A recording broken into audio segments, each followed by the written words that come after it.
Satyabama Institute of Science and Technology, Chennai and Sriperumbudur. மத்திய அரசின் வக்ஃபு சட்ட திருத்தத்திற்கு எதிராக சட்டப்பேரவையில் முதலமைச்சர் மு க ஸ்டாலின் கொண்டு வந்த தீர்மானம் அதிமுக உள்ளிட்ட கட்சிகள் ஆதரவுடன் நிறைவேறியது. மத்திய அரசின் சட்ட திருத்தத்தால் வக்ஃபு நிலங்களை முடிவு செய்யும் அதிகாரம் இஸ்லாமியர்களிடம் இருந்து பறிபோக வாய்ப்பு. சட்டப்பேரவையில் தீர்மானத்தை முன்மொழிந்து முதலமைச்சர் மு க ஸ்டாலின் குற்றச்சாட்டு. வக்ஃபு சட்ட திருத்தம் சிறுபான்மையினருக்கு அரசியலமைப்பு வழங்கியுள்ள உரிமைகளுக்கு எதிரானதாக அமையும் என அதிமுக புகார். தீர்மானத்தை ஆதரித்த அதிமுகவுக்கு சட்டப்பேரவையில் முதலமைச்சர் மு க ஸ்டாலின் நன்றி தெரிவித்தார். வக்ஃபு சட்டத்திருத்த மசோதாவுக்கு எதிரான தீர்மானத்தை எதிர்த்து சட்டப்பேரவையில் இருந்து பாஜக எம்எல்ஏக்கள் வெளிநடப்பு. மத அடிப்படையிலான வாக்கு வங்கிக்காக திமுக அரசியல் செய்வதாக வானதி சீனிவாசன் குற்றச்சாட்டு. வெறுப்புணர்வு குறித்து உத்தரப்பிரதேச முதல்வர் யோகி ஆதித்யநாத் எங்களுக்கு பாடம் எடுக்க வேண்டாம், முதலமைச்சர் மு க ஸ்டாலின் காட்டமான பதில். அதிமுகவில் மீண்டும் ஓபிஎஸ் இணைவதற்கு சாத்தியமே இல்லை. கட்சியில் இருந்து ஓபிஎஸ் பிரிந்ததுதான் என்றும் எடப்பாடி பழனிசாமி திட்டவட்டம். அதெல்லாம் சாத்தியமே கிடையாது. பிரிந்ததுதான். ஏன்னா பிரிந்தது மட்டும் இல்லை, இந்த கட்சியை எதிரிகளிட்டு அடமானம் வைக்கிறத எங்களால் தாங்க முடியல. தமிழ்நாட்டில் மோசமான ஆட்சி நடைபெறுகிறது. காவல்துறை மீது அச்சமின்றி கஞ்சா போதையில் வீதியில் ரவுடிகள் உலாவுவதாகவும் எடப்பாடி பழனிசாமி விமர்சனம்.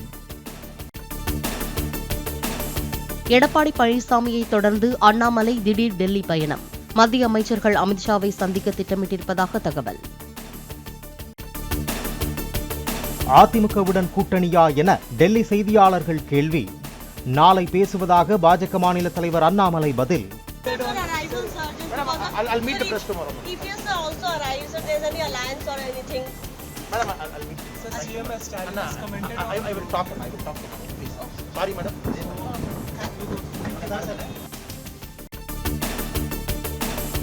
சென்னை தரமணி அரசினர் பாலிடெக்னிக் கல்லூரியில் போலீசாரை தாக்கியதாக இந்திய மாணவர் சங்கத்தினர் மீது 5 பிரிவுகளில் வழக்கு பதிவு. சம்பவம் நடைபெற்ற 2 நாட்களுக்கு பிறகு காவல்துறை நடவடிக்கை. திருப்பத்தூர் மாவட்டம் ஆம்பூர் அருகே ஊராட்சி ஒன்றிய தொடக்கப்பள்ளி தலைமை ஆசிரியர் சந்திரசேகரன் பணியிட மாற்றம். பள்ளி ஆண்டு விழாவில் சரித்திர பதிவேடு குற்றவாளியை மேடையேற்றி மாணவர்களுக்கு பரிசளிக்க வைத்ததால் நடவடிக்கை.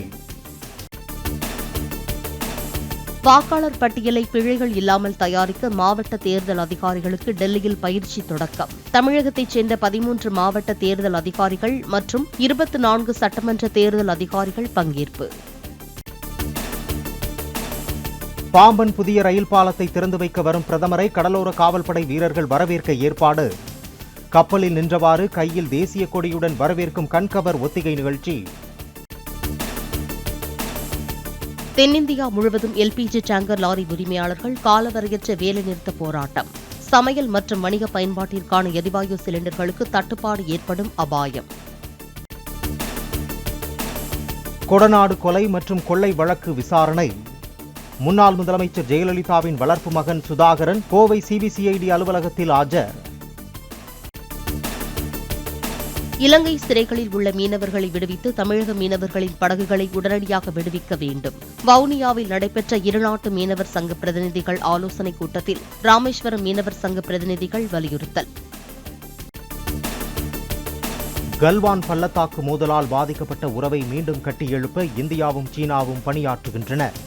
பதற்றமான நிலையில் உள்ள உறவு இருதரப்பிற்கும் உதவாது என்றும் வெளியுறவு அமைச்சர் ஜெய்சங்கர் கருத்து.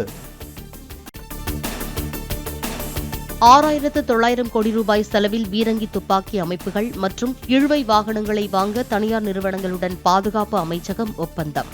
பாகிஸ்தான் மற்றும் சீன எல்லைகளில் நிலைநிறுத்த திட்டம். முன்னாள் முதலமைச்சர் லாலு பிரசாத் பெயரை பாரத ரத்னா விருதுக்கு பரிந்துரைக்க பீகார் சட்டமன்றம் மறுப்பு. லாலு கட்சி கொண்டு வந்த தீர்மானத்தை குரல் வாக்கெடுப்பில் தோற்கடித்த பாஜக நிதிஷ்குமார் கட்சியினர். சிலி நாட்டில் மீன்பிடி உரிமம் உள்ளிட்ட கோரிக்கைகளை வலியுறுத்தி மீனவர்கள் நடத்திய போராட்டத்தில் வன்முறை. பலர் காயமடைந்த நிலையில் காவல்துறை வாகனங்கள் தீ வைத்து எரிப்பு. சென்னையில் நாளை நடைபெறும் ஐபிஎல் போட்டியில் சென்னை மற்றும் பெங்களூரு அணிகள் மோதல். மெட்ரோ ரயில்கள் நள்ளிரவு 1 மணி வரை இயக்கப்படும் என சென்னை மெட்ரோ ரயில் நிறுவனம் அறிவிப்பு. உலகக்கோப்பை கால்பந்து தொடருக்கு தகுதி பெற்றது நடப்பு சாம்பியன் அர்ஜென்டினா. தகுதி சுற்றுப் போட்டியில் பிரேசிலை 4-1 என்ற கோல் கணக்கில் வீழ்த்தியது. சென்னையில் ஆபரண தங்கத்தின் விலை சவரனுக்கு 320 ரூபாய் உயர்வு.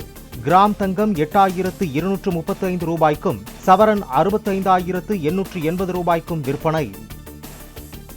Satyabama Institute of Science and Technology, Chennai and Sriperumbudur.